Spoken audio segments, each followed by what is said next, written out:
बिस्मिल्लाहिर्रहमानिर्रहीम। सामईन मोहतरम, मैं और आप अजीज़ मोहतरम हाफिज़ मोहम्मद उज़ैर और इनकी पूरी टीम जो आज के इस इवेंट से पहले मुल्तान कोट की सरजमीन पे अपना खूबसूरत तारुफ रखते हैं स्पिरिट स्कूल के हवाला से कि उन्होंने जब से मुल्तान के अंदर अपने स्कूल का और तालीमी निज़ाम का इजरा किया है, अल्हम्दुलिल्लाह अपना लोहा वो मनवाते जा रहे हैं और बताते जा रहे हैं कि जो काम भी करेंगे इंशाअल्लाह वो मेरिट पे होगा।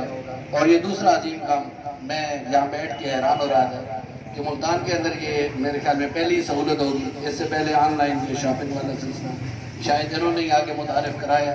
यकीनन इसमें लोगों के लिए आसानियाँ होंगी। अल्लाह इन्हें जज़ाए खैर नसीब फरमाए। बस एक आध बात समाप्त फरमाएँ और दुआ की जानिब चलते हैं। हज़रत अब्दुर्रहमान बिन औफ रज़ी अल्लाह तआला अन्हु, आपने जब कारोबार शुरू किया, आड़त का कारोबार किया मंडी के अंदर, तो बहुत जल्द आपके जो हालात हैं वो बदले और बहुत अमीर नजर आने लगे। तो दीगर साहबा उनसे सवाल करने लगे, अब्दुर्रहमान तेरे पास तो बड़ा माल था, पहले छुपाए रखा, पता ही न चला तू इतना अमीर है।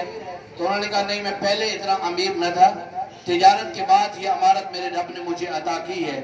तो उन्होंने कहा फिर वो गुर हमें भी बता दीजिए कि इतनी जल्दी तुम इतने अमीर हो गए, बस इस जुमले को पल्ले बांध लीजिए। हजरत अब्दुर्रहमान बिन औफ फरमाते हैं कि मैंने कारोबार का तरीका रसूलुल्लाह से सीखा है।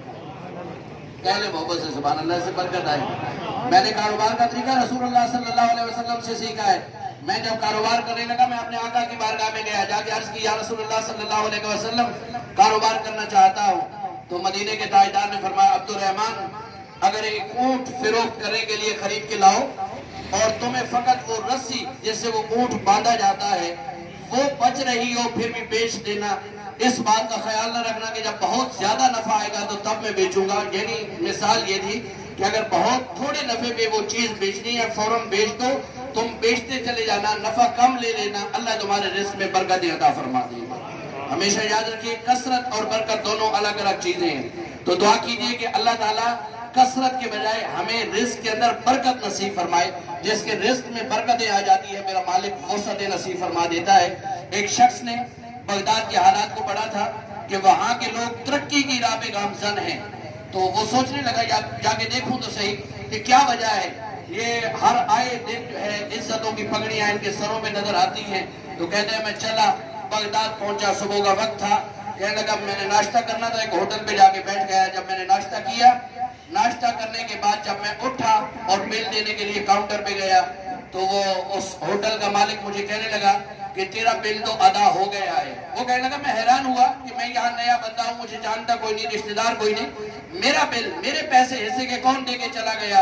कहने लगा, मैंने कहा मैं तो नया आदमी हूँ और यहाँ पे मेरा जानने वाला कोई नहीं, फिर मेरा बिल अदा कौन कर गया। वो कहने लगा, तेरे सामने जो एक नौजवान बैठा था ना, उसने तुझे देखा कि तू यहाँ पे नया आया है, मेहमान है बगदाद के अंदर, इसलिए उसने तेरा बिल अदा कर दिया है। तो वो शख्स कहने लगा कि अगर वो रुका होता तो मैं उसका शुक्रिया अदा करता। वो कहने लगे वो इसीलिए तो चला गया है कि जो अमल उसने खुदा के लिए किया था उसका शुक्रिया तुझसे अदा नहीं करवाना चाहता था। कहने लगे मुझे उनकी ये बात बड़ी भली लगी। मैं बाहर निकला, बाजार के अंदर गया, एक दुकान को मैंने देखा, वहां पे मेरी एक मतलूबा चीज मुझे नजर आई, मैं खरीदने के लिए अंदर चला गया। मैंने वो चीज पसंद की, दुकानदार से रेट तय कर लिया। जब लेने लगा तो वो दुकानदार, तवज्जो कीजिएगा इस जुमले पे, वो कहने लगा मेरे भाई सेम ऐसी चीज सामने वाली दुकान पे मौजूद है और इसी रेट पे तुम्हें मिलेगी, अगर वहां से ले लो तो बेहतर रहेगा। तो वो कहने लगा मैं बड़ा हैरान, मैंने कहा अच्छा मुझे तो चीज से गर्ज है, अगर इसी रेट पे यही चीज वहां से मिलती है मैं वहां से ले लेता हूँ। कहने लगा मैं दूसरी दुकान पे गया, मैंने देखा कि चीज भी वैसी ही है, रेट भी वैसा ही है, मैंने जाके वहां से खरीदा। लेकिन ये बात मुझे हजम ना हुई कि इस शख्स ने ऐसा क्यों किया। मैं लौटा, पहले वाली दुकान पे गया, मैंने जाके दुकानदार से पूछा कि अगर वो चीज तू मुझे बेच देता तो कुछ चंद आने तुझे बच जाते, मुझे उस दुकान में क्यों भेजा, चीज भी वही, रेट भी वही, तूने न दी, वहां पे क्यों भेजा। ये आज मेरे और आपके लिए बड़ा अजीम जुमला है। वो दुकानदार कहने लगा भाई सुबह से मेरी दुकान पे इतने लोग आए हैं कि मैंने अपने बच्चों का रिस्क कमा लिया है, लेकिन मैंने देखा कि वो मुसलमान भाई मेरा ही भाई है, उसकी दुकान पे अभी तक कोई ग्राहक नहीं गया। मैं चाहता था तुम वहां से खरीद लो ताकि उसके बच्चों की रोटी का बंदोबस्त भी हो सके। जब हमारे हौसले इतने बुलंद हो जाएंगे, जब हम दूसरों के बारे में अच्छा सोचेंगे, और जैसे मेरे फाजिल भाई ने आपसे कहा है, अगर एक पार्टनर है, साथ दूसरा अल्लाह को बना लो, दो पार्टनर हो, तीसरा अल्लाह को बना लो। मतलब क्या है कि अगर अल्लाह ताला ने जितना रिस्क इस कारोबार से दिया है, उसमें तुमने अल्लाह का हिस्सा अलग से कर दिया है, फिर अल्लाह ताला की रहमतें और बरकतें रिस्क के अंदर शामिल हाल हो जाती हैं। हमारी खुशनसीबी है हमारे इस इलाके के अंदर